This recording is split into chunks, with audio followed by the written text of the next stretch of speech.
The catwalk is synonymous with fashion shows. But those catwalks, they're a poor imitation of the real kind. One day, I pulled up in front of my house, and then 20 seconds later, my neighbor pulled up in front of me. On the sidewalk to her house was amassed a marvelous assortment of cats waiting for her.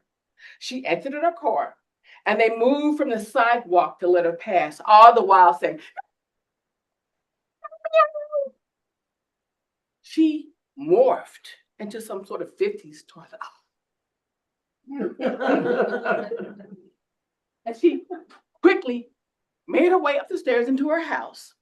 And she returned with the coffee can, sans coffee, but a little cat kibble, which she jiggled and jangled and yelled, "Kitties! Here, kitty, kitty!"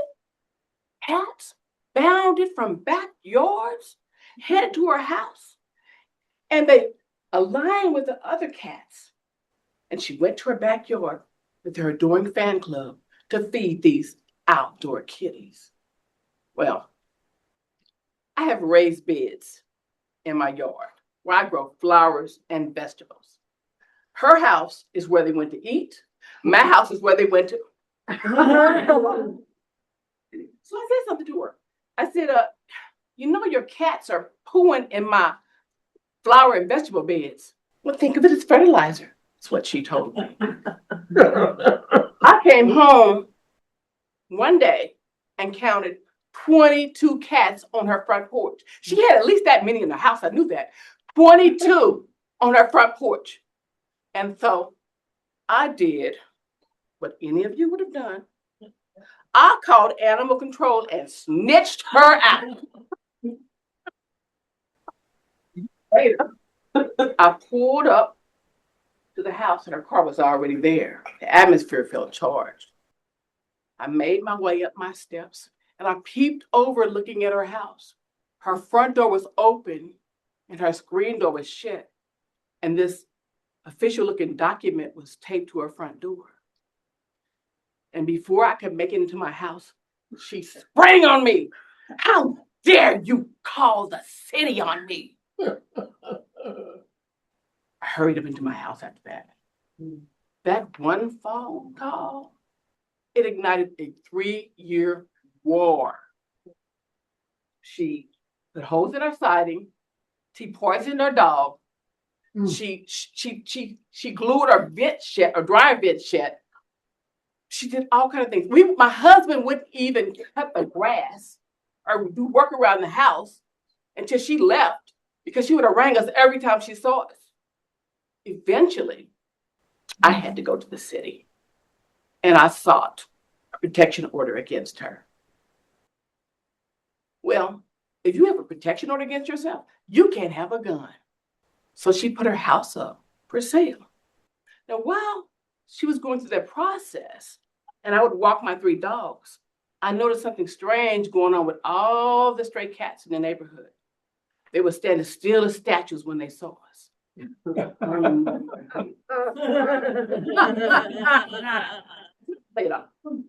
then I say something to my husband. I said, do the cats act funny in the neighborhood when you walk the dogs?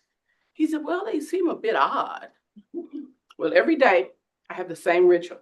I would walk to the corner of my house where it was 4 stop signs, and I would pray over the entire city. I would turn to the west, I would turn to the east, the north, the south. Well, this particular day, I'm walking the dogs, and I get to the stop sign, and I notice a kitty cat. And the kitty cat comes over the fence of the house that sits on the corner. And another is a kitty cat, like a juvenile kitty cat. And another cat, like, gets in front of the kitty cat like it wants to circumvent this kitty cat, like they had something planned. And the little kitty cat jumps over this adult cat, gets within inches of my dogs and says, "Shh." My dogs take off and I'm holding my dogs. And the kitty cat is standing there, "Shh," and I'm holding my dogs. And there's a brick wall behind me and I notice some pebbles and I take the pebbles and I throw them at the kitty cat and it runs off. Because I have on my person 2 things, pepper spray and holy water. Because we have some vampire people in here.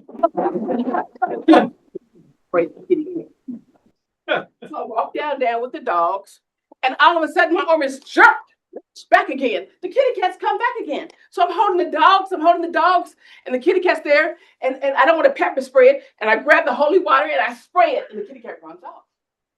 Stupid kitty cat. I think, what's wrong with this? So we go further down the hill. I'm walking, and we get down there, and again, my arm is wrenched. The kitty cat is back. Kitty cat is back. This time I'm not even, I don't care. I'm not, and I take my pepper spray out, and I go to spray it. And the minute I do, a hot wind comes up from the ground and blows it.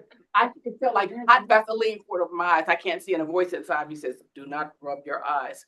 And I'm standing there and I can't see, and I'm blind, and I don't know where the kitty cat is, and I don't even hear the dogs. But I somehow way I reach in my pocket and I call my husband. I say, "Help!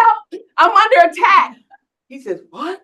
Then I remembered he was asleep when I left, so I know I sounded crazy, and I had to get myself together. I said, "Okay, listen, I accidentally got the pepper spray that I carry in my eyes," which made more sense. He said, "Okay, I'll come down." And so I was standing there, and I could see him at the crest of the hill, and I waved to him, and he walked down, and I gave him the dog leashes. And I looked down at poor Brutus, and his eyes were so red because he's the youngest and the littlest closer to the ground, and he thinks he's the most ferocious. And I gave my husband the dog leashes, and I said really boldly, "I'll take the rear guard," because I understand right now what's going on. And so my husband walked a few paces before me, and I'm walking, and I stopped. We all stopped. He's before me. I got the rear guard. And that little kitty is coming through the parking lot. I'm not going to get him this time. So I pray. I said, "Father God, do not let that hot wind come back again, please." And the minute that little kitty cat is within reach, I said, "Shh." And he did somersaults all through the parking lot. So then me and my husband, we walked on home. And the minute I got in the house and he took the leashes off the dogs, he said, "You know what? I think that little kitty cat was after you." "Oh, you think?"